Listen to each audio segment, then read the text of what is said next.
when President Obama was president and the unemployment went down, if you're watching Fox News, they would say, don't look at that. Don't look at that number. It doesn't matter because you have to look at the participation rate and you have to look at the people that are underemployed or the people that are working part-time. But now that Donald Trump is president, on Fox News, all they talk about is the unemployment number and that's it, and how wonderful it is. Well, the labor participation rate is something that we have to look at. Between 2000 and 2016, this dropped from 67.3 to 62.7. Because of strong economy, that number has bumped up a little bit, but bumped up to 63.3 as of October this year.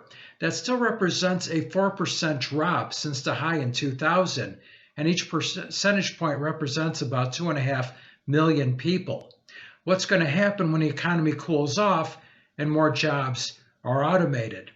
Now, this employment participation rate, it's important to understand that this is ages 16 and above, and anybody who's out of a job, who doesn't actively search for a job for 1 month, is then considered out of the employment participation.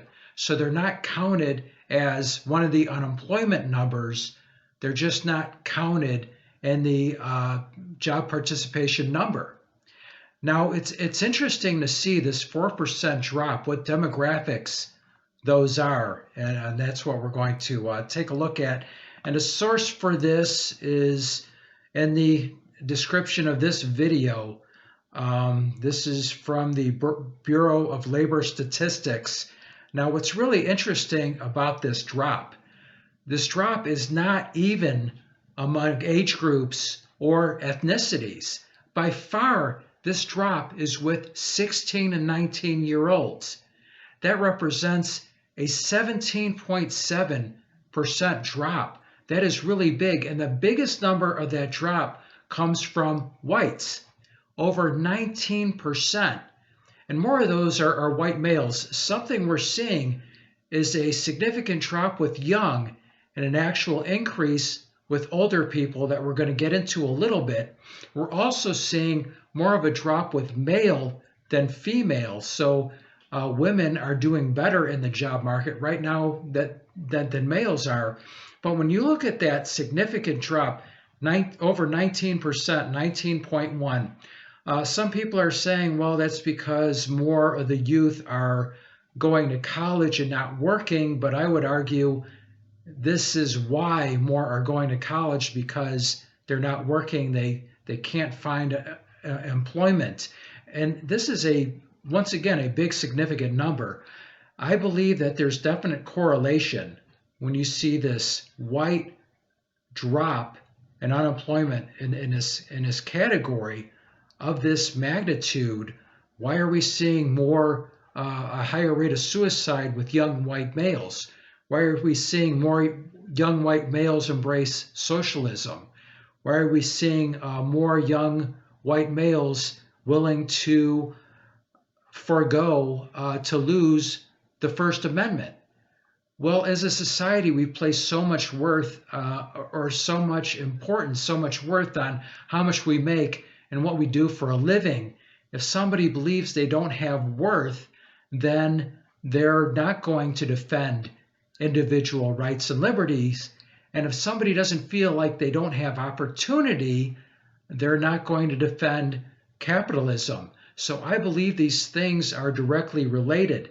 Now, Black African American communities saw 11% drop in that category, so not nearly as high as the whites, and then Asian and Hispanic 15%.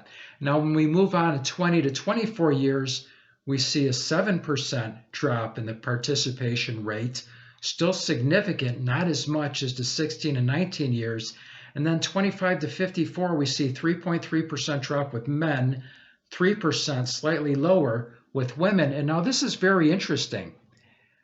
55 years and older, we actually see an increase. We actually see with men, it goes up 5.8%, and with women 55 and older, 8.6% increase. So when we look at this participation rate, we figure, okay, well, the baby boomers reaching retirement, and I think they reached 62, or the first ones reached 62 in like 2008, and so more people retiring, dropping out of the workforce. But here we're seeing with 55 and older, actually a greater percentage of workforce participation. Now the breakdown with men: white increased 6%, Hispanic increased 6%, Black Asian increased 4%. With women, white 8.6%, Black 7.7%, and these are increases. Asian 8.4%, and Hispanic women 55 and older actually had the greatest increase, 9.3%. So we're seeing a society where less young people are working and more old people, probably because they didn't save enough for retirement, are continuing to work. But overall, we're seeing that labor participation rate go down, and it's not coming back. It's not going to be what it was in 2000. In fact, it will continue to go down as automation is a big reason for this, and we're going to see an acceleration with that, with artificial intelligence and advancements in robotics. So really, when you look at Yang's plan, the Freedom Dividend, when you think about him talking about automation, but you look at the unemployment numbers, well, the unemployment numbers are so low, so this really shouldn't be a concern for us. But the unemployment number doesn't tell the whole story.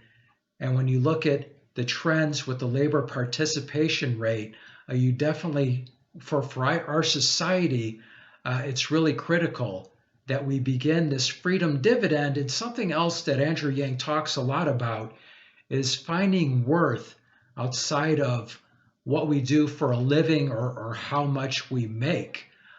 Because once again, with our society, for people that are out of work, and I find myself a couple times where I was between jobs for 2.5 months, and for me, supporting myself and supporting my family, that's a real big deal, and that's a lot of my worth, my responsibility as a husband and a father.